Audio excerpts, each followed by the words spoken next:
প্রিয় বন্ধুরা, আসসালামু আলাইকুম। আমি পড়ছিলাম ওয়েস্টার্ন গল্প, নাম মীমাংসা। এখন শুরু করছি শেষ অংশ। মার্ক যদি জবানবন্দিটা কাউকে দেখায়, পরিণতিতে খুন করার হুমকি দিয়েও সন্তুষ্ট হয়নি। নিরাপদ জায়গা থেকে ওটা সরিয়ে নষ্ট করে ফেলেছে। কখন কিভাবে ঘটেছে ব্যাপারটা তিক্ত মনে ভাবছে মার্ক। সরু গলি ধরে এগোনোর সময় হঠাৎ করেই চিন্তাটা মাথায় এলো ওর। কিভাবে মুহূর্তের ব্যবধানে ও নিজেই দোষী সাব্যস্ত হয়ে গেছে শেরিফের কাছে। দ্রুত ফিরতি পথে এগোলো। কিছুক্ষণের মধ্যেই পৌঁছে গেল ল অফিসে। অ্যামোস, একটা জিনিস জানা দরকার তোমার, ঢুকেই বলতে শুরু করলো মার্ক। দেখলো ডেস্কের পেছনে চেয়ারে ক্লান্ত শরীর এলিয়ে দিয়েছে শেরিফ। মিলের উদ্দেশ্যে কখন রওনা করলে তোমরা? 10টার কিছু পরেই। 8:30টার দিকে হেভেনের সাথে দেখা হয়েছিল আমার, ভাবছে মার্ক। এখানে তোমার সাথে দেখা করেছিল ও? না, সমিলের টেইলের শুরুতে মিলিত হয়েছি আমরা। ধন্যবাদ অ্যামোস, বলে বেরিয়ে গেল মার্ক উৎফুল্ল। পুরো প্যাটার্নই পরিষ্কার হয়ে গেছে। সকালে ওর হুমকিতে ভয় পেয়েছিল হেভেন। সঙ্গে সঙ্গে জবানবন্দিটা সংগ্রহ করতে পোস্টে গেছে, যাতে মার্কের আগেই নিয়ে নিতে পারে। মূল রাস্তায় চলে এলো মার্ক, ভাবছে। হঠাৎ করেই থেমে গেল। এত আচমকা যে পেছনের লোকটা হুমড়ি খেয়ে পড়ল ওর উপর। নিচু স্বরে গাল বকল মাইনার। বিড়বিড় করে ক্ষমা প্রার্থনা করে এগোলো নিজের পথে। এদিকে উল্লাস বোধ করছে মার্ক। দীর্ঘ স্বতঃস্ফূর্ত ভঙ্গিতে এগোচ্ছে। ভিড়ের মধ্যে কোনোই চালিয়ে পথ করে নিল। প্রিন্স ম্যারিয়নে ঢুকলো। ভিড় এড়িয়ে অপেক্ষা করলো একপাশে। ফ্লোরম্যানদের একজনের নজর পড়ল ওর উপর। হাতছানি দিয়ে ডাকতে এগিয়ে এলো লোকটা। সোল কোথায় জানো তুমি? ওখানে আছে বোধ হয়। থুতনি বাঁকিয়ে উঁচু স্টেকের পোকার টেবিলের দিকে ইঙ্গিত করলো লোকটা। ভিড় ঠেলে সেখানে পৌঁছলো মার্ক। অন্যান্য জুয়ারিদের মাঝখানে দাঁড়িয়ে থাকতে দেখলো সোল প্রিন্সকে। খেলা দেখছে সে। কাছে গিয়ে তার বাহুতে হাত রাখলো। তোমার সাথে একটা কথা ছিল বন্ধু, চাপা স্বরে বলল মার্ক। কৌতূহলী দৃষ্টিতে ওকে দেখল প্রিন্স। অসন্তোষ ঢেকে রাখার চেষ্টা করলো না। টেবিলে বসার ইচ্ছের কথা যদি জানাতে চাও তো আগেই বলে রাখি, লাভ হবে না। আরে না, ওসব নয়, এদিকে এসো। অফিসের সিঁড়ির কাছে চলে এলো ওরা। ভিড় নেই এদিকে, তবে হই হল্লা ঠিকই ভেসে আসছে কানে। বলার জন্য মুখিয়ে পড়েছে মার্ক। বাড়ির কাছে তার স্বরে চেঁচিয়ে উঠে হুইস্কির ফরমাশ দেয়া এক মাইনারের চিৎকারে রীতিমতো বিরক্তি বোধ করল। বাধ্য হয়ে অপেক্ষা করতে হলো ওকে। লোকটাকে সরিয়ে নিয়ে গেল এক ফ্লোরম্যান, তবে তার আগে হাতে একটা বোতল ধরিয়ে দিয়েছে। ঠিক সামনে এসে থামলো সোল প্রিন্স। কিছুই বলল না সে, অপেক্ষা করছে। তোমার কাজে লাগতে পারে এমন কিছু খবর জানা আছে আমার, মৃদুস্বরে ঘোষণা করলো। বিক্রির জন্যে? নিশ্চয়, তবে কিনবে কিনা সেটা তোমার মর্জি। মনে আছে হেভেনের পক্ষে একটা জবানবন্দি লিখেছিলাম আমি, পরে যেটা স্টামবার্গে সেফে রেখেছিলাম? ওর দিকে এগোতে গিয়েও থেমে গেল প্রিন্স। ক্রু চোখে তাকালো। ভোলার কথা নয় অন্তত আমার। জবানবন্দিটা আর নেই এখন। তাকিয়ে থাকলো সোল প্রিন্স। ভয় পেয়েছে হেভেন।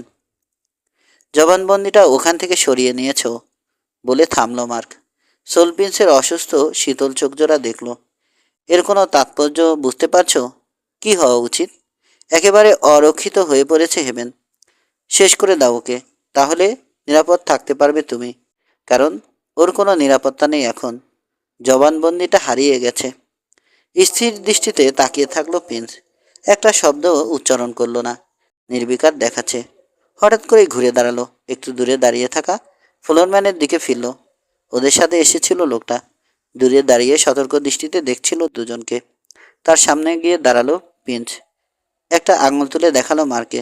গাধাটাকে বাইরে ছুঁড়ে ফেলো, জলদি, বলে ভিড়ের দিকে এগিয়ে গেল সেলুন মালিক। ফ্লোরম্যান নড়ে উঠতে দরজার উদ্দেশ্যে ছুটল মার্ক। কিন্তু ফ্লোরম্যানের জন্যে এটা একেবারেই পুরানো খেলা। মার্ক অনুভব করলো ওর কলার চেপে ধরেছে লোকটা, হিড়হিড় করে টেনে নিয়ে যাচ্ছে। অনায়াসে মেঝে থেকে তুলে ফেলেছে ওর পাতলা শরীর। যেন ওখানে মার্কের স্পর্শ পড়াও অন্যায় হবে। তারপর দরজার কাছে এসে গায়ে জোরে ছুঁড়ে ফেলল ওকে। সাইড ও ওক ধরে আসা এক মাইনারের সাথে সংঘর্ষ হলো ওর, এবং দুজনেই আছড়ে পড়ল রুক্ষ নোংরা বরফের উপর। হ্যাঁচড়ে পাশড়ে উঠে দাঁড়ালো মাইনার, বিরক্তির সাথে খিস্তি করলো। তারপর এগুলো প্রিন্স ম্যারিয়নের দিকে। এদিকে সামলে নিয়ে উঠে দাঁড়িয়েছে মার্ক। পায়ে চোট পেয়েছে, তবু দ্রুতই এগোতে পারল। পুরো ঘটনা চাক্ষুষ করা লোকজনের উচ্চকিত হাসি গায়ে জ্বালা ধরিয়ে দিল ওর। খুনের নেশায় পেয়ে বসেছে ওকে, অনুভব করলো মার্ক। রাগে দপদপ করছে মাথার ভেতরটা, উষ্ণ রক্তের প্রবাহ কানের পর্দায় দোলা দিচ্ছে। চরম হতাশা আর ক্রোধই শক্তি জোগালো ওকে। বারের ফেলনা জিনিসের মতো রাস্তায় ছুঁড়ে ফেলা হয়েছে ওকে। ব্যাপারটা জোর করে মন থেকে তাড়ানোর চেষ্টা করছে, কিন্তু ভুলতে পারছে না। নিজেকে রিক্ত সর্বস্ব মনে হলো। আসলে সে একজন সফল বিশ্বাসঘাতকও নয়, তিক্ত মনে ভাবল মার্ক বৃষ্ট। নিজের দুর্ভাগ্যের জন্য হেভেনকে দোষারোপ করছেও। প্রবল ঘৃণা অনুভব করছে লোকটার প্রতি। কি করতে হবে পরিষ্কার জানে এখন। টম হোলিঙ্গারের হার্ডওয়্যার স্টোরের কাছে গিয়ে মত বদলে ফিরতে পথ ধরল। এখানকার কর্মচারীরা চেনে ওকে। অপরিচিত একটা স্টোরে গেল, এরপর একটা শটগান আর কিছু বাকশট কিনল। কাগজ দিয়ে মোড়ানো প্যাকেট নিয়ে ফিরতি পথে হোলিঙ্গারের স্টোরের সামনে দিয়ে নিজের অফিসের কাছে চলে এলো। জানালার দিকে তাকিয়ে থাকলো উদ্দেশ্যহীন চাউনিতে, কিছুই দেখছে না। তারপর প্রিন্স ম্যারিয়নের পাশের হোটেলে চলে এলো। দুজন খদ্দেরের সাথে কথা বলছিল ক্লার্ক, তার সাথে আলাপের সুযোগের অপেক্ষায় থাকলো না মার্ক। ডেস্কের উপর রাখা রেজিস্টার খুলে জেনে নিল উদ্দিষ্ট কামরার নম্বর। করিডোর ধরে এগোলো হালকা পায়ে। বাতি জ্বালানো হয়নি। হেভেনের কামরার নম্বর খুঁজে পেতে দিয়াশালের একটা কাঠি জ্বালাতে হলো। নিশ্চিত হয়ে মৃদু নক করলো দরজায়। কোনো উত্তর এলো না। নব ধরে ঘুরান দিতে টের পেল দরজা খোলাই রয়েছে। কভার ঠেলে ঢুকে পড়ল ও। পেছনে কভার জোড়া ভিড়িয়ে দিল। কোট আর হ্যাট খুলে বিছানার উপর ছুঁড়ে ফেলল মার্ক। বাতি জ্বালানোর প্রয়োজন মনে করছে না। শটগানের মোড়ক খুলে শীতল ধাতব স্পর্শ অনুভব করলো আলতো হাতে। কয়েকবার ট্রিগার টেনে দেখলো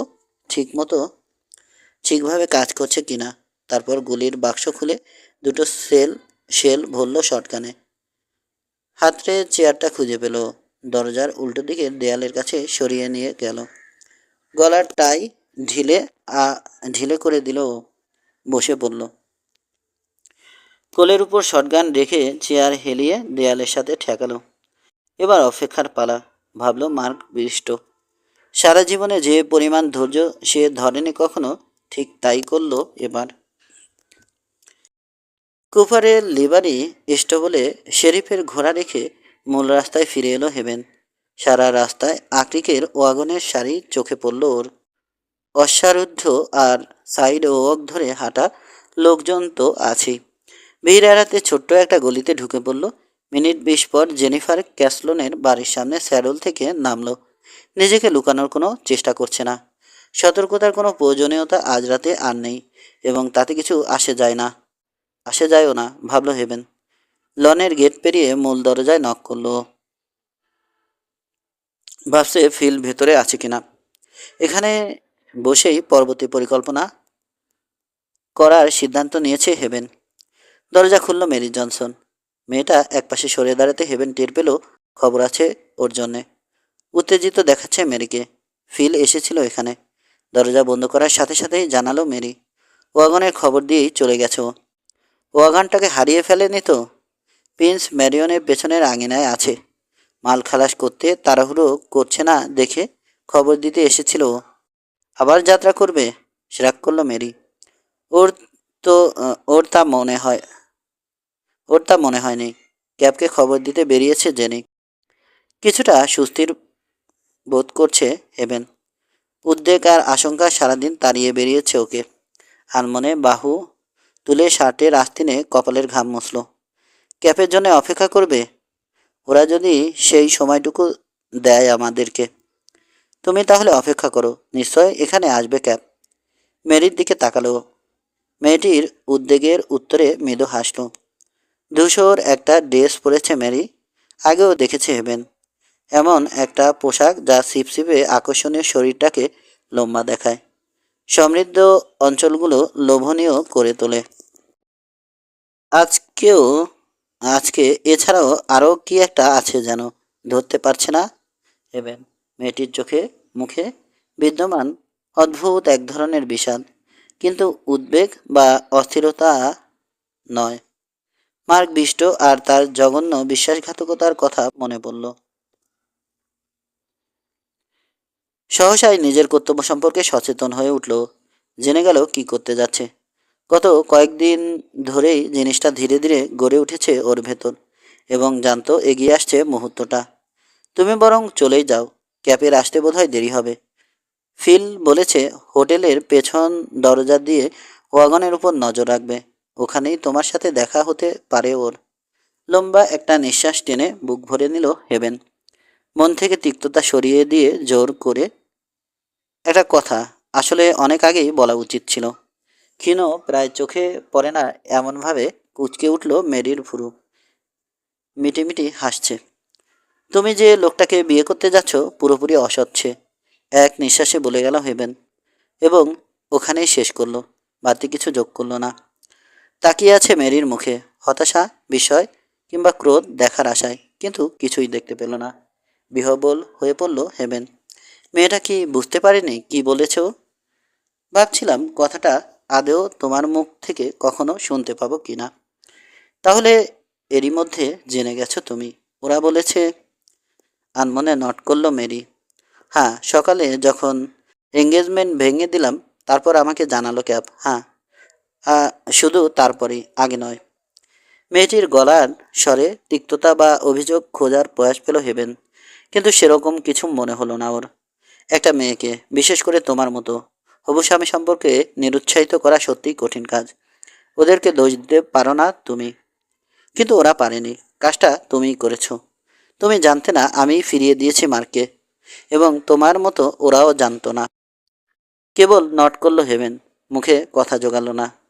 খুশি হলাম যে কাজটা করেছো তুমি, তীক্ষ্ণ স্বরে বলল মেরি। এমন লোক আমি পছন্দ করি না, যারা অন্যদের উপর নিষ্ঠুর হতে পারে কিন্তু প্রয়োজনে নিজের বেলায় কখনোই তা হতে পারে না। ধন্যবাদ তোমাকে জন, কেবল এটুকুই পাওনা আমার। ক্ষমা কিংবা করুণা যাই বলা হোক না কেন, ভাবল হেভেন। দরজার নবে হাত বাড়িয়ে মাথায় হ্যাট চাপালো, বেরিয়ে গেল নিঃশব্দে। নিষ্ঠুরের মতো মারকে ব্যবহার করেছে ও, এবং এখন সেটা জেনে গেছে মেরি। যদিও ওর প্রতি কোনো রোষ বা অভিযোগ করেনি মেয়েটা, কোনো কারণ ছাড়াই নিজের উদ্দেশ্যে গাল দিল হেভেন। শহরে এসে হোটেলে চলে এলো ও। হিসিং রেইলে ঘোড়া বেঁধে তাকালো প্রিন্স ম্যারিয়নের দিকে। দোতলায় সোল প্রিন্সের অফিসের জানালায় লেগে থাকলো চোখ, বাতি জ্বলছে, কিন্তু কোনো নড়াচড়া চোখে পড়ল না। আজ রাতে কোনো এক সময়ে বুলিয়নগুলো সরিয়ে নিয়ে যাওয়ার পরিকল্পনা নিশ্চয় করেছে প্রিন্স। লবিতে এক মাইনারের সাথে কথা বলছিল ক্লার্ক, দূর থেকে ওর উদ্দেশ্যে হাত নাড়ল সে। কথা বলতে থাকলো লোকটার সাথে। করিডোর অন্ধকার দেখে থমকে দাঁড়ালো, দিয়াশালয়ের জন্য পকেটে হাত ঢোকালো। তারপর মনে হলো হয়তো নিরাপত্তার কারণে ফিল স্টিলম্যানে চায়নি নিজের আশপাশ আলোকিত থাকুক। মত বদলে এগুলো, নিজের কামরা পেরিয়ে গেল। আরও দুটো কামরা পেরিয়ে কিছুটা চলত হলো ওর চলা। থেমে দাঁড়ালো।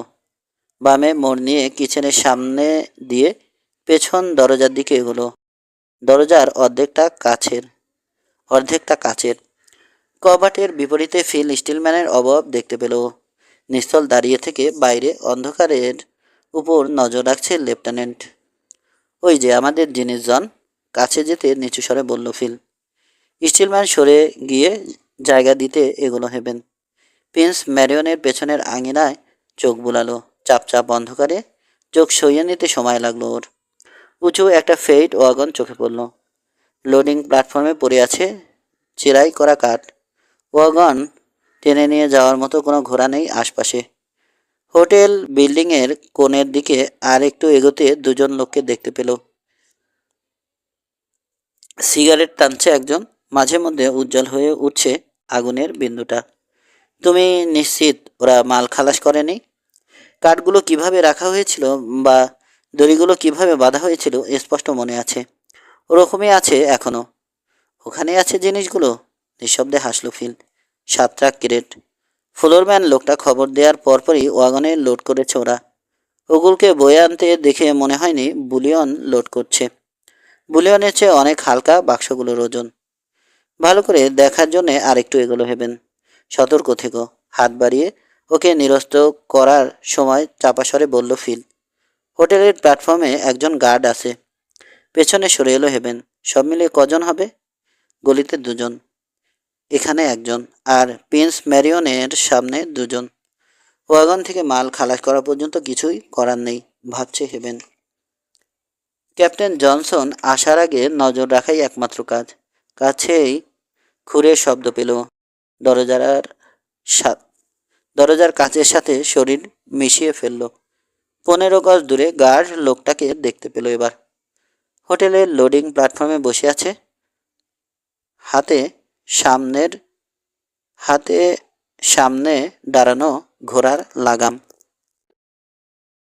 গলির দিকে মনোযোগ সরে গেল ওর। 2 জন লোকের অস্পষ্ট কাঠামো চোখে পড়ল। ওয়াগনের দিকে আসছে। ওদের সাথে বাতি নেই। নিশ্চিত হয়ে হাত বাড়িয়ে ফিলকে টেনে আনলো দরজার কাছে। দেখতে পাচ্ছ? চোখ সরু করে তাকালো ফিল। নিচু স্বরে গাল দিল। হেভেনের দিকে ফিরল এরপর। অর্থপূর্ণ দৃষ্টিতে পরস্পরের দিকে তাকালো ওরা। বলতে আমার ঘৃণা হচ্ছে, ম্লান সুরে বলল অ্যাডজুটেন্ট। কিন্তু না বলেও পারছি না। ঘোড়াগুলোকে গুলি করে ওয়াগনটাকে আটকে রাখা ছাড়া উপায় নেই। ভেবে দেখলো হেবেন। কাজ হওয়ার সম্ভাবনা আছে, কিন্তু বেশিক্ষণের জন্য আটকে রাখা যাবে না। 7 জন গার্ড ছাড়াও অন্তত আরও 12 জন আছে প্রিন্স ম্যারিয়নে।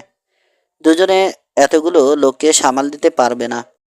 ওদেরকে হটিয়ে দিয়ে অনায়াসে ক্রেটগুলো সরিয়ে ফেলতে পারবে প্রিন্সের ক্রুরা। সব কিছু ব্যাখ্যা করার জন্যে ওরা যদি আমাদের বাঁচিয়ে রাখে। স্বগোক্তি করল হেবেন। তাহলেই কেবল আজকের ঘটনা পরে কারো জানা সম্ভব হবে। না, ওটা কোনো পথ নয়। ক্রুরা অসতর্ক, তাড়াহুড়ো করছে না। প্রতিটি মুহূর্ত পেরোনোর সাথে সাথে সদলে ক্যাপ্টেনের উপস্থিত হওয়ার সময়ও কাছিয়ে আসছে। কাজের কাজ হবে ওয়াগনটাকে অনুসরণ করা। ক্রেটগুলো কোথায় লুকিয়ে রাখে সেটাই দেখা উচিত। প্রিন্স ম্যারিয়নের রেস্টুরেন্টের দরজা খুলে যেতে মেক ম্যারিয়নকে দেখতে পেল হেবেন। একটা বাতি জ্বলছে ভেতরে। আলোর বিপরীতে বিশাল দেহটা দেখে ভুল হওয়ার সম্ভাবনা একেবারেই নেই। কাউকে ডাকলো সে, কিন্তু নামটা ধরতে পারল না হেবেন। হয়তো লুকানো জায়গা থেকে বেরিয়ে আসবে কেউ। তাহলে লোকটাকে দেখার সুযোগ হবে ওর। এই আশায় আস্তে করে দরজার নব ঘুরিয়ে কভার জোড়া খানিকটা ফাঁক করলো। ওয়াগনে হার্নের জোড়ার আওয়াজ কানে এলো। ভরাট গলায় কাউকে গাল দিল মিক। হ্যারি, হঠাৎ ডাকলো ম্যারিয়ন। হ্যারি, হঠাৎ ডাকলো ম্যারিয়ন। বলো মিক, সাড়া দিল হোটেলের প্ল্যাটফর্মে বসা গার্ড। আমাদের পেছন পেছন আসবে তুমি। যদি কেউ অনুসরণ করে এগিয়ে গিয়ে জানাবে আমাকে। ঠিক আছে, বলল লোকটা, নড়ল না এক চুল। দরজাটা বন্ধ করো, তীক্ষ্ণ স্বরে কাউকে আদেশ করলো ম্যারিয়ন। স্টোররুমের দরজা বন্ধ হয়ে যেতে পুরোপুরি অন্ধকার হয়ে গেল আঙিনা। হেভেন জানে এখন কি করতে হবে ওকে। গার্ড বেটাকে এখানে নিয়ে আসার ব্যবস্থা করছি। সতর্কতার সাথে দরজা বন্ধ করার সময় ফিলকে বলল, ওর ঘোড়াটা সরিয়ে নেবে তুমি। গলা ছেড়ে চিৎকার করবে ও। প্রতিবাদ করলো ফিল। করবে না, যাতে না করে সেই ব্যবস্থাই করব।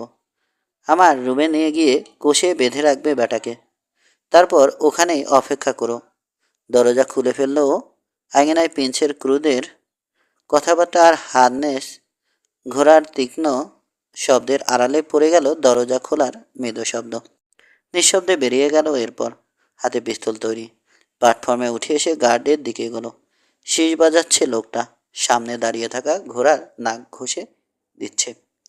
হেভেন যখন ওর 2 ফুট দূরে এসে দাঁড়ালো, টের পেয়ে ঘুরে তাকালো সে। কিন্তু ততক্ষণে অনেক দেরি হয়ে গেছে। পিস্তলের মাজল চেপে বসলো লোকটার পেটে। চাপা গোঙানি বেরিয়ে এলো মুখ দিয়ে। শব্দ করো না, সতর্ক করলো হেভেন। আমার সাথে এসো। হুকুম তামিল হতে গার্ডের হোলস্টার থেকে আলগোছে পিস্তলটা তুলে নিল হেভেন। কাঁধের উপর হাত তুলে রেখেছে লোকটা। পিঠে পিস্তলের নল চেপে ধরে তাকে এগোতে বাধ্য করলো। দুজনের পায়ের শব্দ হার্নেস জোড়ার শব্দের সাথে মিলিয়ে গেল অথবা একেবারেই হারিয়ে গেল। করিডোরে এসে পেছনে হাত বাড়িয়ে দরজা ভিড়িয়ে দিল হেভেন। ফিল দায়িত্ব নিল লোকটার, পিস্তল চেপে ধরল পিঠে। হাঁটতে থাকো, মাথা নিচু করে রেখো কিন্তু। এগোনোর সময় গার্ডকে নির্দেশ দিল সে। গুড লাক জন। খানিক অপেক্ষা করে বেরিয়ে এলো হেভেন। দরজা খোলার মৃদু শব্দে ফিরে তাকালো ঘোড়াটা। যে কোনো সময়ে ডেকে উঠতে পারে। হেভেন মনে মনে প্রার্থনা করলো তা যেন না হয়, কিন্তু কবুল হলো না ওর প্রার্থনা। দরজা খোলা রেখে প্ল্যাটফর্ম ধরে দীর্ঘ পায়ে এগোচ্ছে। ঠিক এ সময়ে হোটেলের ভেতরে ভয়াবহ শব্দে গুলি হলো একটা শটগান থেকে। তারপর পিস্তলের গুলির শব্দ, 3 রাউন্ড। শব্দগুলো আতঙ্কিত করে তুলল ঘোড়াটাকে। তীক্ষ্ণ হেরেসা ধ্বনি করে ছুটতে শুরু করলো।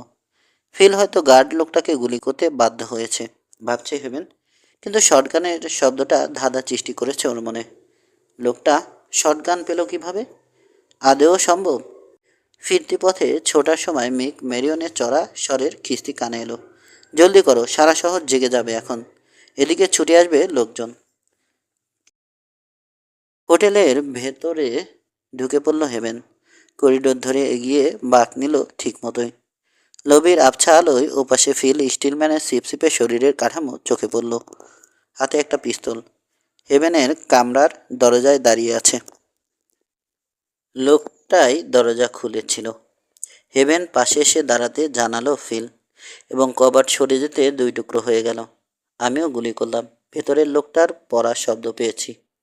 ফিলের আগেই ভেতরে ঢুকলো হেভেন। বুটের সাথে মেঝে পড়ে থাকা কোনো কিছুর সাথে হোঁচট খেতে কোনো রকমে সামলে নিয়ে জিনিসটা টপকে একপাশে সরে গেল। হাতে পিস্তল চলে এসেছে। কান খাড়া করে শোনার চেষ্টা করছে, কিছুই কানে এলো না। মিনিট 2 অপেক্ষার পর পকেট হাতড়ে দিয়াশালাই বের করে একটা কাঠি জ্বালল। উঁচু করে ধরল সামনের দিকে। প্রথমে উল্টে পড়া একটা চেয়ার চোখে পড়ল। তারপর মার্ক বিস্টোর মেঝে পড়ে থাকতে দেখতে পেল। দেয়ালে পিঠ ঠেকিয়ে বসেছে সে। থুতনিটা প্রায় বুকের কাছাকাছি। ঘন কালো কোকড়া চুলই চিনিয়ে দিল তাকে। মাথা নিচু হয়ে আছে, যেন নিজের বুকের কাছে শার্টে লেগে থাকা রক্ত দেখছে। পাশেই পড়ে আছে একটা শটগান। গার্ডের লাশের পাশে দাঁড়ালো ফিল। তোমার জন্যে অর্থপূর্ণ দৃষ্টিতে জানতে চাইল। সহসায় ওয়াগনের কথা মনে পড়ল হেভেনের। জ্বলন্ত কাঠি ফেলে দিয়ে এগুলো দরজার দিকে। রওনা দিচ্ছে ওরা ফিল। ছোটার সময় বলল। করিডোর হয়ে ছুটে বেরিয়ে এলো পেছন দরজা দিয়ে। দেখলো উধাও হয়ে গেছে ওয়াগন। প্রিন্স ম্যারিয়নের পাশের গলির মুখে পলকের জন্য চোখে পড়ল এক রাইডারের কাঠামো। পুনঃ ক্রোধে ছেয়ে গেল ওর শরীর। লাফিয়ে ইয়ার্ডে নেমে এলো। গলির দিকে ছুটতে শুরু করলো। গলির মুখে পৌঁছে ফের রাইডারকে দেখতে পেল, এবং এবার ওয়াগনের পেছনটা চোখে পড়ল। মন ইচ্ছে মূল রাস্তার দিকে। মুহূর্তের জন্য দ্বিধা করলো হেভেন।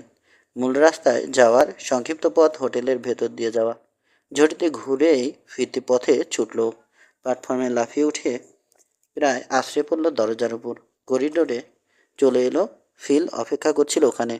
জলদি এসো, চেঁচালো। মূল রাস্তায় উঠে গেছে ওরা। দ্রুত ছুটছে ও। করিডোরের কাছে ভিড় করা লোকজন চোখে পড়ল। সবার সামনে ছুটে আসছে ক্লার্ক। ওকে দেখতে পেয়ে থেমে গেল সে।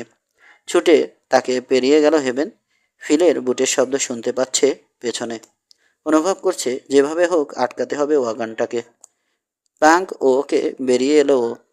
পথচারীদের ঠেলে পথ করে নিচ্ছে। রেইলের কাছে এসে প্রিন্স ম্যারিয়নের সামনের রাস্তায় নজর বুলালো। একদল লোকের মাথা আর চওড়া কাঁধ চোখে পড়ল। পাশের গলি থেকে বেরিয়ে আসছে। দাঁড়িয়ে পড়েছে ওরা। ভিড় আলগা হলে সামিল হবে রাস্তার ট্রাফিকের সাথে। পথচারী কিছু লোক সার বেঁধে দাঁড়িয়েছে ওয়াগনটার সামনে। পাশে এসে দাঁড়িয়েছে ফিল। টের পেল হেভেন, কিন্তু বাক্য ব্যয় করল না দুজনের কেউ। রাস্তার উল্টো দিকে একটা আক্রিকের ওয়াগন চোখে পড়ল। এগিয়ে আসছে ওদের দিকে। ওটার সামনে কিছুটা ফাঁকা জায়গা, এবং মুহূর্তের মধ্যে হেভেন বুঝে ফেলল এ ফাঁকা জায়গায় ঢুকে পড়বে ইউনিফর্ম বোঝাই ওয়াগন। ফিলের বাহু চেপে ধরল। ওয়াগনটা দরকার হবে আমাদের। ড্রাইভার বেটাকে সামলাও ফিল। ওকে রাস্তায় ছুঁড়ে ফেলতে পারলে ভালো হয়, পরে ক্ষমা চেয়ে নিলেই হবে। আর আকরিকের ওয়াগনের উদ্দেশ্যে ছুটল। কাছে গিয়ে ওটার পাদানিতে ভর দিয়ে শূন্যে ভাসিয়ে দিল শরীর। উঠে বসলো আকরিকের উপর। ওদিকে ওপাশে চলে এসেছে ফিল। সিটে বসা ড্রাইভারের দিকে এগুলো হেবেন। ঘুরে ওর দিকে তাকালো লোকটা বিস্ময় দুই চোখে। প্রায় ছোবল মেরে তার হাত থেকে লাগাম ছিনিয়ে নিল। একই সময়ে দু হাতে লোকটার গলা পেঁচিয়ে ধরল ফিল। সিটের সাথে চেপে ধরেছে। সিটের কাছে রাখা চাবুক তুলে নিল হেবেন। তীক্ষ্ণ শব্দ করে তাড়া লাগালো ঘোড়াগুলোকে। চাবুক চালালো একই সঙ্গে। লাফিয়ে আগে বাড়ল ঘোড়াগুলো। বরফাকীর্ণ রাস্তায় কর্কশ শব্দ তুলল ওগুলোর খুর। আশপাশে ছিটকে গেল বরফের টুকরো। একের পর এক চাবুক চালিয়ে কিছুক্ষণের মধ্যেই ঘোড়াগুলোকে অতিষ্ঠ করে তুলল হেবেন। নিষ্ঠুরের মতো আচরণ, কিন্তু বিনিময়ে সর্বোচ্চ গতি আদায় করল। ছুটে থাকা ওয়াগনের নিচে পিষ্ট হওয়ার ভয়ে পথ থেকে সরে যাচ্ছে সামনের লোকজন। হুড়োহুড়ি পড়ে গেল। মুহূর্তের মধ্যে ফাঁকা হয়ে গেল রাস্তা। 50 গজ দূরে পেন্সের ওয়াগনটাকে দেখতে পেল হেবেন। বাঁক নিয়ে উঠে আসছে মূল রাস্তায়। মিক ম্যারিয়ন আছে ড্রাইভারের আসনে। ছুটে আসা আকরিকের ওয়াগন দেখে দ্রুত সক্রিয় হয়ে উঠল। সংঘর্ষ সংঘর্ষ এড়াতে আকরিকের ওয়াগনের গতিপথ থেকে সরিয়ে নিয়ে যেতে চাইল নিজের ওয়াগন, কিন্তু সহজ হলো না কাজটা। প্রচণ্ড গতিতে ছুটছে আকরিকের ওয়াগন। চলার পথে একটা বাকবোর্ডের পেছন দিকে প্রচণ্ড ধাক্কা দিয়ে গেল। কেঁপে উঠল পুরো ওয়াগন। ভারসাম্য হারিয়ে আরেকটু হলে কাত হয়ে পড়ে যাচ্ছিল একদিকে। কোনো রকমে সামলে নিল ঘোড়াগুলো। আসলে গতির জন্যই পড়ল না ওটা। মিক ম্যারিয়নের ওয়াগনের ঠিক পাশে চলে এসেছে এখন। সাইড ও আর ওটার মাঝখানে। হেবেন অনুভব করলো মোক্ষম সময় এসে গেছে। নির্দয়ভাবে ঘোড়াগুলোর উপর চাবুক চালালো। বরফের উপর স্কিট করে টনকেটন আকরিকের বোঝাই ভারী ওয়াগন। এবং মিক ম্যারিয়নও একই চেষ্টা করছে এখন। সর্বোচ্চ গতি আদায় করতে চাইছে ঘোড়াগুলোর কাছ থেকে, যাতে আকরিকের ওয়াগন ছাড়িয়ে খোলা রাস্তায় চলে যেতে পারে। সমানে ঘোড়াগুলোর উদ্দেশ্যে চিৎকার করছে মিক, খিস্তি করছে। সংঘর্ষ হলো দুটো ওয়াগনের চাকার মধ্যে, কিন্তু কোনোটাই পড়ল না। ঠেলে আকরিকের ওয়াগনটাকে উল্টে ফেলতে চাইছে ম্যারিয়ন। শেষটা হলো আচমকা। স্কিড করে বাঘ ঘুরতে যেতে হুড়মুড় করে ছোট একটা কাঠ বোঝাই ওয়াগনের উপর হুমড়ি খেয়ে পড়ল আকরিকের ওয়াগন। উপায়ন্ত না দেখে লাফিয়ে ছিট থেকে সরে গেল হেবেন। গুরুগম্ভীর সংঘর্ষের শব্দের সাথে ঘোড়ার তীব্র ডাক আর মানুষের অকথ্য খিস্তি কানে এলো ওর। পাশের ওয়াগনের হুইলের সাথে সংঘর্ষ হলো ওর কাঁধের। ছিটকে গিয়ে বরফের উপর পড়ল, কিন্তু গতি আর বরফের পিচ্ছিল পৃষ্ঠের কারণে আরও কয়েক হাত সরে গেল ওর শরীর। অজান্তে নিঃশ্বাস আটকে ফেলেছে। পা চেপে ধরে নিজের গতি ঠেকানোর চেষ্টা করলো হেবেন। সংঘর্ষের শেষটুকু দেখতে পেল পেছনে তাকিয়ে। কাঠ বোঝাই ওয়াগনটাকে একরকম বিধ্বস্ত করে ফেলেছে আকরিকের ওয়াগন। ব্লাঙ্ক ওকের কিনারায় ঠেলে নিয়ে গেছে। পুরো রাস্তার উপর ছড়িয়ে পড়ছে টনকে টন আকরিক। একরকম বন্ধ করে দিয়েছে রাস্তাটা। ঘোড়াগুলোর আতঙ্ক কাটেনি এখনো। সমানে লাফালাফি করছে, প্রাণপণ চেষ্টা করছে হারনেস থেকে আলাদা আলাদা হতে। চারপাশে ভিড় করেছে লোকজন, তামাশা দেখছে সবাই। ঘোড়াগুলোকে আলাদা করতে কিংবা ওয়াগনগুলোকে খাড়া করতে এগিয়ে এলো না কেউই। আর অপেক্ষা করলো না হেবেন, উঠে দাঁড়িয়েই ছুটল। জানে ইউনিফর্মগুলো নিরাপদ হয়ে গেছে এখন। 3টা ওয়াগনের বিধ্বস্ত কাঠামোর মধ্যে লুকিয়ে আছে, সাথে চেরাই করা কাঠ আর ছড়িয়ে পড়া আকরিক তো আছেই। জঞ্জাল সরাতে যথেষ্ট সময় ও চরম ব্যয় হবে। ফিলের খোঁজে চারপাশে তাকালো, চোখে পড়ল না। ড্রাইভার সহ ওয়াগনের তলায় চাপা পড়ে গেছে কিনা আশঙ্কা হলো ওর। যাচাই করার সময় নেই এখন। পুরো রাস্তায় বাড়ি আর দালানের পৌঁছে বেরিয়ে এসেছে লোকজন। উত্তেজিত চিৎকারে কে কি বলছে বোঝা মুশকিল হয়ে পড়ল।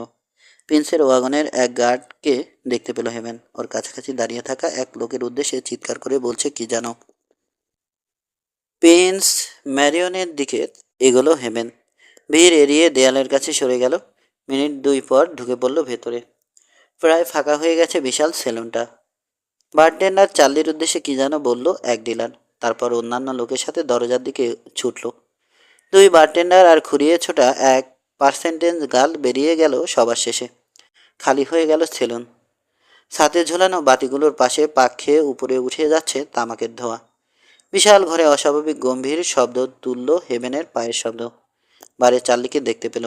মেহগনির উপর কোনোই চাপিয়ে ঝুঁকে পড়ে ওকেই দেখছে। কি হয়েছে ওদিকে? মনে হচ্ছে পুরো শহর ধসে পড়েছে। কৌতূহলী স্বরে জানতে চাইল।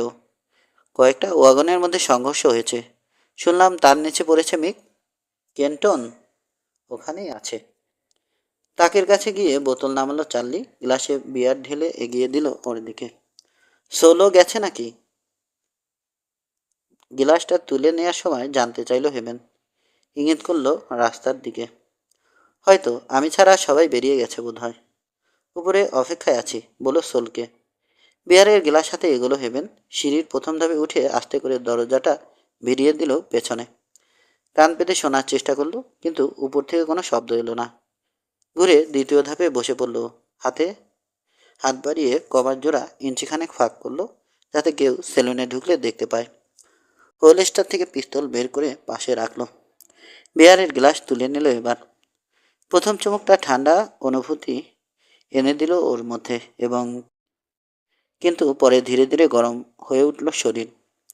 পকেটে দুহাত ভরে ভেতরে ঢুকলো এক ডিলার। চড়াসড়ে হুইস্কির ফরমাশ দিল চার্লিকে। সময় নিয়ে বিয়ার শেষ করছে হেভেন। দেখলো বাইরের ঠান্ডায় টিকতে না পেরে ফিরে এলো পার্সেন্টেজ গার্ল। দুহাতে নগ্ন কাঁধ চেপে ধরেছে মেয়েটা।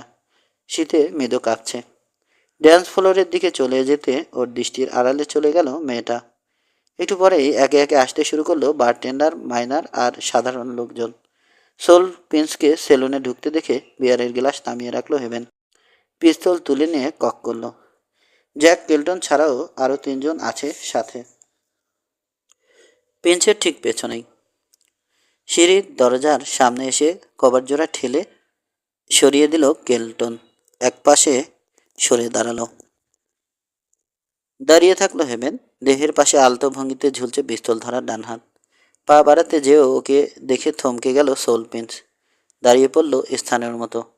অন্যরাও দাঁড়িয়ে পড়েছে সেলুন মালিকের পেছনে। অনেকক্ষণ একটা শব্দ উচ্চারণ করলো না কেউ। কেল্টন, তোমার দোস্তদের নিয়ে যত জোরে পারো ছুটতে থাকো, নির্দেশ দিল হেভেন। স্থির দৃষ্টিতে ওকে দেখলো কেল্টন, তারপর ফিরল প্রিন্সের দিকে। তুমি থাকছো সোল, তোমাকে দরকার আমাদের। আমাদের মানে? United states army. সভয়ে পিছিয়ে গেল কেল্টন।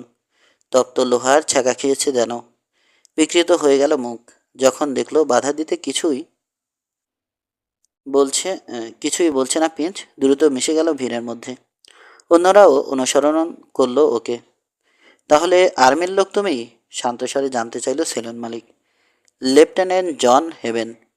ইউনিফর্ম পরার মতো কজন লোক আছে তোমার সোল? 20 জন। তাদের নিয়ে এই কাজটা সারতে পারতাম আমি। ব্যর্থ লোকদের ঘৃণা করি আমি, বিড়বিড় করলো হেভেন। ঘুরে দাঁড়াও। হোটেলে আমার কামরায় যাচ্ছি আমরা। জ্বলে উঠল প্রিন্সের চোখ। ফ্যাকাশে চাউনির পেছনে অশুভ একটা ছায়া খেলে গেল। হাসতে বেঁকে গেল ঠোঁটের কোণ। কোথাও যাচ্ছি না আমি হেভেন। যাবে, নিশ্চয় যাবে। তোমাকে নিয়ে যাওয়ার জন্যে সদলে আসছেন ক্যাপ্টেন জনসন। তাহলে আগে আমাদের টপকে যেতে হবে। গম্ভীর একটা স্বর শোনা গেল ড্যান্স ফ্লোরের দিক থেকে। স্থির দাঁড়িয়ে থাকলো হেভেন। প্রিন্সের পিঠের সাথে চেপে ধরেছে পিস্তলের নল। না দেখলেও জানে লোকটা সাই ব্যানারম্যান। গলার স্বরে চিনতে পেরেছে। নরুন আসল, খুন হয়ে যাবে তাহলে। চাপা স্বরে হুমকি দিল। জীবিত অবস্থায় তোমাকে ফোর্টে নিয়ে যেতে না পারলেও মনে হয় না আফসোস করবেন ক্যাপ্টেন জনসন। এবার হেভেন, এবার তোমাকে খুন করব আমি। শীতল খড়খড়ে একটা কণ্ঠ এলো বিলিয়ার্ড টেবিলের দিক থেকে। হয়তো মিক, কিন্তু তুমিই হয়তো খুন হয়ে যাবে। হেসে উঠল দানব। দুপা সামনে এসে খোলা জায়গায় দাঁড়ালো। টান টান শরীর, পা ফাঁক করে দাঁড়িয়ে। উরুর কাছে হোলস্টারের উপর পড়ে আছে ডান হাত। ঠোঁটে বাঁকা হাসি। আত্মবিশ্বাস ঠিকরে পড়ছে চাউনিতে। অদম্য একটা শক্তির মতো বিস্ফোরণের অপেক্ষায় আছে জানো। তার কাছ থেকে 5 হাত দূরে এসে দাঁড়ালো সাই ব্যানারম্যান। ক্রুর চোখে তাকালো হেভেনের দিকে। সোল প্রিন্সের সাথে চোখাচোখি হতে হাসলো অভয় দেওয়ার ভঙ্গিতে। তাহলে সোলের জীবনের উপর বাজি ধরতে চাইছো তোমরা?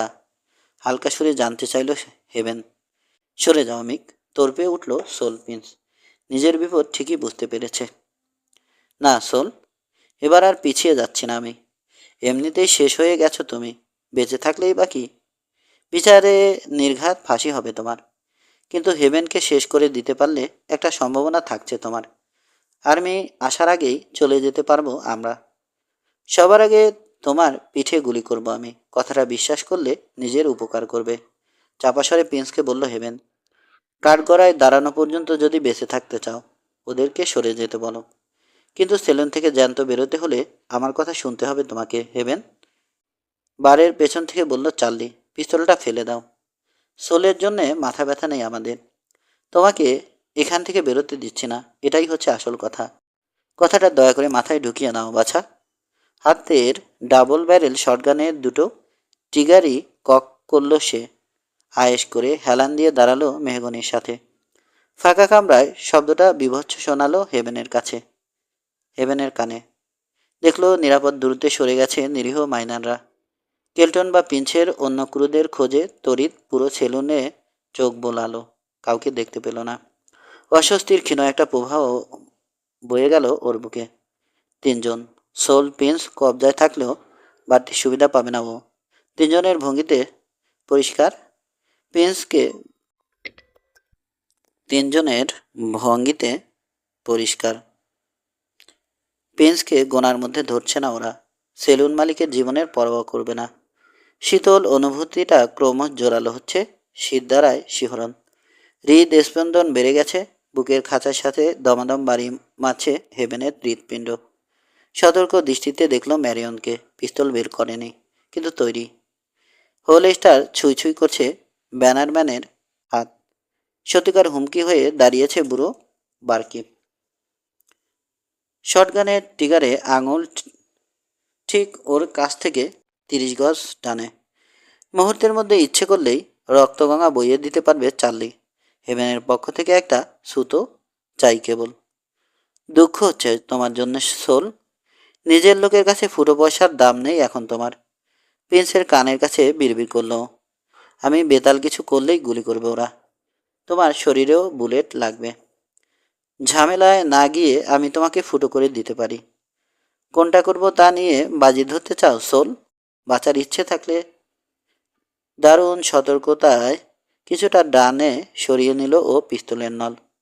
যদিও প্রিন্সের পিঠের কিনারে লেগে আছে এখনো। আর একটু ঘুরলেই সোজাসুজি পিস্তলের আওতায় পেয়ে যাবে চার্লিকে। খোদার কসম হেভেন, জুয়া খেলার কোনো ইচ্ছে নেই আমার, কাপা গলায় বলে উঠল সোল প্রিন্স। তাহলে চার্লিকে শটগান ফেলে দিতে বলো। বাম হাতে প্রিন্সের কাজ চেপে ধরল হেভেন। বাড়ির দিকে ঘুরিয়ে দিল সেলুন মালিকের দেহ। ওখানেই দাঁড়াও হেভেন, তীক্ষ্ণ কণ্ঠে নির্দেশ দিল ব্যানারম্যান। পিস্তল চলে এসেছে হাতে। সোল প্রিন্স কিছু বলার আগেই মাথা নাড়ল মিক ম্যারিয়ন। চোখে খুনের নেশা। কোনো কিছুই বদল হচ্ছে না হেভেন। সোলের কি হলো না হলো তা নিয়ে ভাবছি না আমি। হোল স্টার থেকে ছেঁচড়ে উপরে উঠে গেল তার হাত। পিস্তলের চকচকে বাট ছুলো। কেঁপে উঠল ধূসর চোখ। বিদ্যুৎ গতিতে সবল মারল। নিমেষে হাতে উঠে এলো পিস্তলটা। দেখলো ধাক্কা মেরে প্রিন্সকে সামনে থেকে সরিয়ে দিচ্ছে জন হেভেন। নিশানা করছে চার্লির দিকে। উল্লাসে ফেটে পড়ল মিক ম্যারিয়ন। হেভেনকে খুন করতে যাচ্ছি আমি। এখনই খুন হয়ে যাবে হারামজাদা।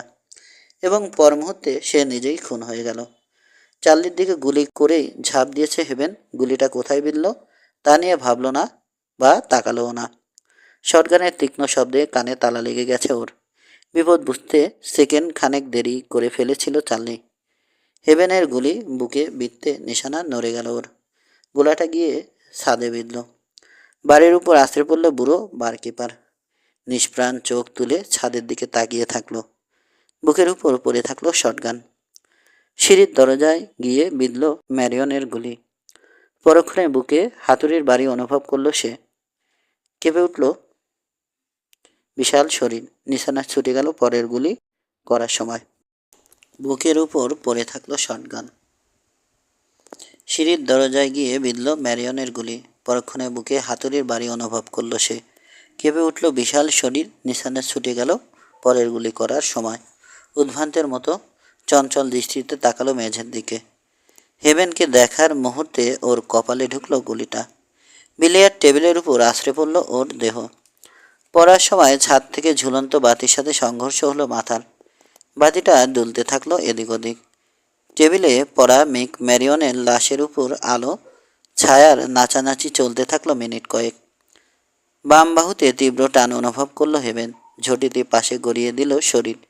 ব্যানারম্যানের উদ্দেশ্যে তাকালো ড্যান্স ফ্লোরের দিকে। ফের গুলি করার তোড়জোড় করছে সে। তীব্র একটা ঘুষির মতো থুতনিতে লাগলো হেভেনের গুলিটা। হাত পা ঘুরিয়ে দিল সমিল বসের মুখ। ফের যখন ফিরে তাকালো সে, হেভেন দেখলো মুখের অর্ধেকটা প্রায় গুড়িয়ে গেছে। ঘৃণা ভরা দুই চোখের মাঝখানে পরের সীসাটা পাঠিয়ে দিল। দুলে উঠল ব্যানারম্যানের দেহ। হাঁটু ভেঙে পড়ে গেল ফ্লোরের সিঁড়িতে। আর উঠল না। স্বস্তির নিঃশ্বাস ফেলল হেভেন। মেঝেয় পড়ে থাকা সোলপিন্সের দিকে তাকালো। দুহাতে মাথা চেপে ধরে পড়ে আছে। আতঙ্কে কাঁপছে হাত পা। পুরো সেলুনের উপর চোখ বোলালো ও। উৎসাহী কাউকে চোখে পড়ল না। ধীরে ধীরে উঠে বসলো। বাহুর চোটের কথা মনে পড়ল। একদলা মাংস তুলে নিয়ে গেছে ব্যানারম্যানের বুলেট। চুইয়ে রক্ত ঝরছে। গলা থেকে ব্যান্ডানা খুলে ক্ষতের উপর পেঁচালো। বারে এসে হুইস্কির বোতল নামালো তাক থেকে। একটা গিলাস ভরে মৃদু চুমুক দিল। ফ্লোরম্যান, ডিলার আর বারটেন্ডাররা দাঁড়িয়ে আছে দূরে, নড়ছে না। এমনকি একটা শব্দও করল না কেউ। খানিকটা সুস্থির হতে পিঞ্চের কাছে গিয়ে দাঁড়ালো। ইতোমধ্যে উঠে বসেছে সে। অবিশ্বাসের সাথে দেখছে তিনজনের লাশ। ফ্যাকাশে চোখ তুলে তাকালো হেভেনের দিকে। খানিকটা দেরি হয়ে গেছে। পিস্তলে টোটা ভরার সময় মেদস্বরে বলল হেভেন, চলো যাওয়া যাক। বাধ্য ছেলের মতো উঠে দাঁড়ালো সোলপিন্স। এগুলো দরজার দিকে। সেলুন থেকে বেরোনোর আগে মাফলারটা ভালো করে গলায় পেঁচিয়ে নিল। অনুসরণ করলো হেভেন। পিস্তলটা একইভাবে থাকলো হাতে। ধসে পড়ে ওয়াগনের কারণে রাস্তা বন্ধ হয়ে গেছে। সারিবদ্ধভাবে থেমে পড়েছে ওয়াগন আর বাগিগুলো। একেবারে সাউথ পাস সিটির ও মাথা পর্যন্ত। নীল ইউনিফর্ম পরা কিছু সৈনিক ফাঁকা করে ফেলেছে জায়গাটা। রাস্তা পরিষ্কার করছে এখন। দূর থেকে উৎসাহী লোকজন দেখছে তাদের কাজ। শেষ পর্যন্ত নিজেদের জিনিস ফেরত পেল ইউনাইটেড স্টেটস আর্মি, ভাবল হেভেন। পরের ঘটনাগুলো দীর্ঘ এবং ক্লান্তিকর। হেভেনের কামরা থেকে মার্ক আর গার্ডের লাশ সরিয়ে নিয়েছে শেরিফ অ্যামস গ্রিন। ওখানেই ফিলকে পেল হেভেন। এরই মধ্যে কালশিটে দাগ পড়ে গেছে অ্যাডজুটেন্টের চোখের নিচে। চোখ ফুলে গেছে। ওয়াগন বেহাত হয়ে যাওয়ায় ওর মুখে জুৎসই দুটো ঘুষি হাঁকিয়েছে ড্রাইভার লোকটা। সব কিছুই শেরিফকে খুলে বলেছে হেভেন। কামরা থেকে বেরিয়ে করিডোরে ক্যাপ্টেন জনসনকে পেল ওরা। ওকে সমর্থন করলো ক্যাপ্টেন। আদ্যপান্ত বর্ণনা করলো সব ঘটনা। হেভেন বিস্ময়ের সাথে জানতে পারল জনসন নিজেই জবানবন্দির কাগজ সরিয়ে খামের ভেতর সাদা কাগজ পুড়িয়ে রেখেছিল। সকালে মেরির সাথে মার্কের সাক্ষাতের কথা জানতে পেরে কোনো কারণ ছাড়াই সন্দেহ করে বসে মার্ককে। আন্দাজ করেছে ওটা নিয়ে যাওয়ার জন্যে আসতে পারে সে। তারপর সোল পিন্সকে নিয়ে যাওয়া হলো স্টামবার্গে। শেরিফের অফিসে এক পোস্ত কফি পান করার পর ছাড়া পেল হেভেন। হিসিং ডেইল থেকে ঘোড়ার লাগাম খুলে স্যাডেলে চাপল। সারা শরীরে ক্লান্তি ছাড়াও এক ধরনের আলসেমি পেয়ে বসেছে। বিশেষ করে যে ব্যাপারটার মুখোমুখি হতে যাচ্ছে তা ভেবে তিক্ত হয়ে উঠছে মন। কিন্তু মুখোমুখি হওয়া ছাড়া উপায়ও নেই। প্রিন্স ম্যারিয়নের সামনের কেরোসিনের জ্বলন্ত শিখাগুলোকে আরও জাকালো উজ্জ্বল মনে হচ্ছে আজ। পাশের গলিতে বাঁক নিয়ে ঢুকে পড়ার সময় খুশি মনে সেগুলোকে পেছনে ফেলে এগোলো হেভেন। এগোচ্ছে জেনিফার ক্যাসলনের বাড়ির দিকে। জেনিফার ক্যাসলনির দরজা খুলল। ভেতরে ঢুকে চারপাশে তাকালো হেভেন। কেউ নেই। অন্তত ফিল বা ক্যাপ্টেনকে আশা করেছিল ও। রান্নাঘরে আলো চোখে পড়ল। মনে হলো চুলোর কাছে আছে কেউ। উৎসুক হয়ে তাকালো, কিন্তু দেখতে পেল না কাউকে। মেরি? মিসেস ক্যাসলনের দিকে ঘুরে জানতে চাইল ও। নট করল মহিলা। মার্কের কথা জানে ও? ফের নট করল মহিলা। বেডরুমের দরজা খুলে একপাশে সরে দাঁড়ালো। তোমার একটা জিনিস আছে এখানে। দরজায় দাঁড়িয়ে ভেতরে তাকালো হেমেন। বিছানার উপর ইউনিফর্ম চোখে পড়ল, নিপুণভাবে ইস্ত্রি করা। মেঝে রাখা জুতো জোড়া পালিশ করা হয়েছে। কৃতজ্ঞ দৃষ্টিতে জেনিফার ক্যাসলনের দিকে তাকালো। মহিলা ঠিকই আঁচ করে নিয়েছে কাজ শেষ হওয়ার পরপরই এ কয়দিনের ভিন্ন কাজটার উপর বিরক্তি আর ক্লান্তি ছেঁকে ধরবে ওকে।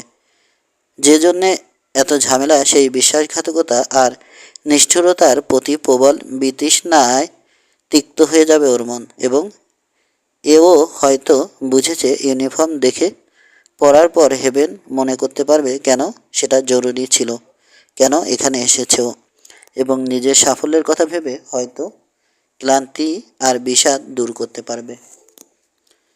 মনে হয় পানিটা গরম আছে এখনও। বেরিয়ে যাওয়ার সময় ও ওশ স্ট্যান্ডের দিকে ইঙ্গিত করে বলল জেনিফার ক্যাসলন। পোশাকের পাশে বিছানায় বসে পড়ল হেভেন। একটু পরে উঠে আলসেমির সাথে হাত মুখ ধুলো, মাথার চুল আঁচড়ালো। সারাক্ষণই চিন্তা করছে আজকের রাতটা মেরির কাছে কেমন হবে। ওর ভালোবাসার লোকটির মৃত্যু হয়েছে করুণ এবং যা ইচ্ছে তাই ভাবে। মেয়েটিকে সমবেদনা জানানোর উপায় নেই, কারণ ব্যাপারটা ঘটেছে ওর কারণেই। পরিচিত বুট আর ট্রাউজার পরায় স্বাচ্ছন্দ্য বোধ করল হেভেন। শার্ট পরে কাঁধ উঁচিয়ে ঠিকভাবে চাপিয়ে দিল বলিষ্ঠ কাঁধের উপর। দরজায় মৃদু করাঘাতের শব্দ কানে এলো ওর। তারপরই মেরির গলার শব্দ। হয়েছে তোমার? সম্মতি জানালো হেভেন। কামরায় ঢুকলো মেরি। পেছনে নিঃশব্দের দরজা ভিড়িয়ে দিল। মেয়েটির দিকে তাকিয়ে থাকলো হেভেন। বুঝতে পারছে না কি বলবে। স্টাম্পগুলো ঠিকমতো বসেছে? অস্বস্তিকর অবস্থা থেকে মেরিই উদ্ধার করলো ওকে। লাজুকভাবে হাসল। ইউনিফর্ম ইস্ত্রি করার ব্যাপারে আমার অভিজ্ঞতা জেনির চেয়ে বেশি, এবং সেগুলো ঠিকমতো কেউ পড়েছে কিনা পরখ করার ব্যাপারেও বোধহয় আমার দৃষ্টি বেশ অভিজ্ঞ। নিশ্চয়, তাহলে বুদ্ধিটা তোমার মাথা থেকে বেরিয়েছে। দুমড়ানো তালগোল পাকানো ইউনিফর্ম পরতে পারতে না নিশ্চয়? ভালো দেখাতো না, অন্তত আজ রাতে। কোনো কিছু উদযাপন করার মতো অবস্থায় নেই আমি, গম্ভীর সুরে বলল হেভেন। কিংবা তুমিও নাও। হ্যাঁ, ম্লান সুরে বলল মেরি। ক্ষীণ হাসল। কিন্তু থ্যাঙ্কস গিভিং উদযাপন করছি আমরা। হয়তো এটাও তার সাথে যোগ হওয়া উচিত। দেরিতে হলেও তোমাকে অভ্যর্থনা জানাচ্ছে ফোর্ট স্টামবার্গ। কিছু বলল না হেভেন। এবার সরাসরি ওর দিকে তাকালো মেরি। মার্ক নাকি অপেক্ষা করছিল তোমার জন্যে? ভুল করে গার্ড লোকটাকে খুন করে ফেলেছে। নট করলো। সকালে ও চাইছিল আজকেই ওকে বিয়ে করি আমি, এবং তারপর ওর সাথে যেন চলে যাই। তখন থেকেই জানতাম এরকম কিছু ঘটবে। তার আগে থেকেই জানতে তুমি? গম্ভীর মুখে নট করলো মেরি। একটা লোক নিজেকে এভাবে শেষ করে দিতে পারে না, মাত্র 1 সপ্তাহের মধ্যে, এবং কোনো নমুনা প্রদর্শনের আগেই। পারে? এগিয়ে গিয়ে মেয়েটার মুখোমুখি হলো হেভেন। কিন্তু আমিই ওকে শেষ করেছি মেরি। ওকে ব্যবহার করেছি, ছুঁড়ে দিয়েছি, এবং সবশেষে ছিঁড়ে টুকরো টুকরো করে ফেলেছি। বিশ্বাস করো, কারো দুর্বলতার সুযোগ নিতে ঘৃণা বোধ করি আমি। সেটা তোমার অধিকারই ছিল। তুমি ওকে ভাঙতে পারতে না, যদি না তোমার মতো একজন লোক হতো সে। না, স্বীকার করলো হেভেন। অযথাই নিজেকে দোষারোপ করছো তুমি। বহুদিন ধরে আর্মির সাথে সংশ্লিষ্ট আমি, তাই কর্তব্য শব্দটা সম্পর্কে ভুল করার কোনো সম্ভাবনা আমার নেই। কেউই একজন জল্লাদকে পছন্দ করে না, ভালোবাসে না, শুকনো স্বরে বলল হেভেন। ওর সামনে এসে দাঁড়ালো মেরি। আলতো হাতে হেভেনের জামার আস্তিন স্পর্শ করলো। কিন্তু তুমি নও জন। অন্য কেউ হয়তো একই কাজ করতো কোনো একদিন, এবং আমার ধারণা সেটা জানতাম আমি। তুমি হয়তো দেখেছো মারকে ভালোবাসিনি আমি। ওটা এক ধরনের মোহ ছিল বোধ হয়। তুমি আসার পর তাও চলে গেল। তোমাকে নিয়ে ভাবতে শুরু করেছি আমি, এবং তারপরেই শুরু হলো সব ভুলের পালা। মারকে ফিরিয়ে দিতে পারছিলাম না। আমার অহংকার এত বেশি ছিল যে নিজের প্রতিশ্রুতিতে মর্যাদা দিতে চেয়েছিলাম। আলগোছে হাতটা সরিয়ে নিল। ভেবেছি আমার দ্বিধা ভেঙে দেবে। সেদিন সকালে আগুনের পাশে মনে প্রাণে চেয়েছি আমি, কিন্তু তা করনি তুমি। ম্লান হাসি দেখা গেল হেভেনের মুখে। সাহস হয়নি আমার। কিন্তু আজকে কি করে সাহস হলো? সত্যি এটা একটা কঠিন কাজ, এবং যে মেয়েকে ভালোবাসি আমি তাকে দুঃখ দেওয়ার সাহস। ক্ষীণ কৌতুক দেখা গেল মেরির চোখে। শেষ পর্যন্ত কথাটা বললে তুমি, জন? নট করলো হেভেন। আমরা দুজনেই জানতাম, তাই না? এগিয়ে এলো মেরি, ওকে বুকে টেনে নিল হেভেন। মেরির চুলের সৌরভ ওর নাকে দোলা দিল। দুহাতে ওর গলা জড়িয়ে ধরেছে মেয়েটা। তারপর কিছুটা সরে গেল, কিন্তু গলা ছাড়ল না।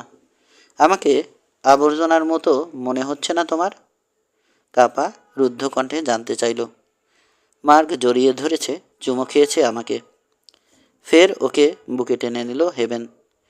তুমি কেমন মেয়ে বুঝতে পারিনি ও, নইলে কোনোভাবেই হারাতো না তোমাকে। ওর জায়গায় আমি থাকলে কখনোই। আমার প্রশ্নের উত্তর দাওনি। দুহাতে মেয়েটার মুখ তুলে ধরল হেভেন। চোখে চোখে তাকিয়ে থাকলো ওরা কিছুক্ষণ। ধীরে নেমে এলো হেভেনের মুখ। মেরির পেল্লব ঠোঁটে চুমু খেলো। নিজের শরীরে মেয়েটার কোমল শরীরের কাঁপন অনুভব করলো। দীর্ঘক্ষণ ওভাবেই থাকলো ওরা। তারপর মুখ সরিয়ে নিল হেভেন। তাকালো মেরির লাজুক চোখে। শুনবে সকালে কি ভেবেছিলাম আমি? মার্কের কাছ থেকে আজ ছিনিয়ে নেব তোমাকে। ভেবেছি সব কিছু শেষ করে এসে তোমার ভুলটা ভাঙিয়ে দেব। উত্তর পেয়েছ? দুটো আঙুল দিয়ে হেভেনের বুকে খোঁচা মারল মেরি। আরও আগেই কেন এলে না আমার জীবনে? প্রায় অনুতাপে সুরে বলল, তাহলে তোমার বাপজান যে ডাকেনি আমাকে? হেসে উঠল মেরি, কৌতুক দেখা গেল চোখে। ঠিক আছে, আপাতত এ উত্তরটাই যথেষ্ট। কিন্তু মনে করো না যে। লিভিং রুমে কয়েকজনের গলার স্বর কানে আসতে থেমে গেল। ঘুরে তাকালো দরজার দিকে।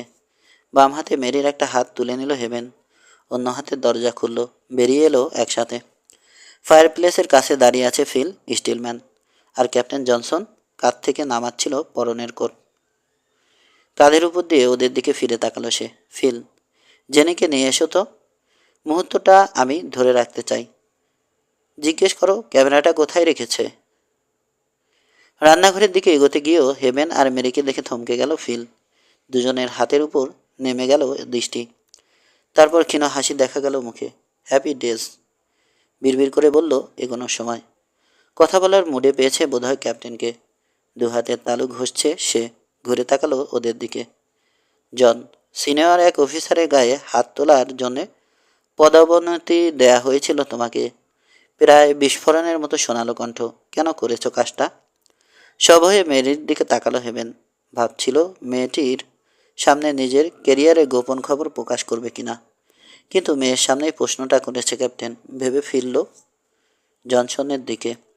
অন্যায়ভাবে আমার অধীন সৈন্যদের ব্যবহার করেছিলেন তিনি, স্যার।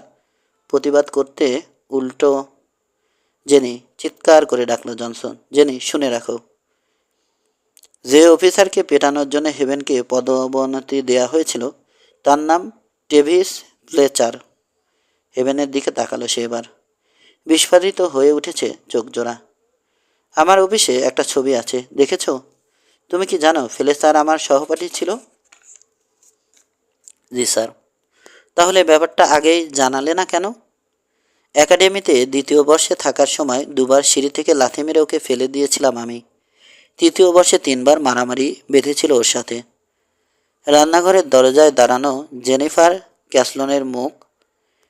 ক্যাসলনকে মুখ টিপে হাসতে দেখে থেমে গেল জনসন। তারপর এই প্রথম পরিপূর্ণ দৃষ্টিতে তাকালো হেভেন আর মেরির দিকে। শুরু হয়ে গেল চোখ। তারপর উজ্জ্বল হাসি ফুটল মুখে। আহ, একটা গাধা আমি। এগিয়ে আয় মেরি, চুমো খাই তোকে। সমাপ্ত।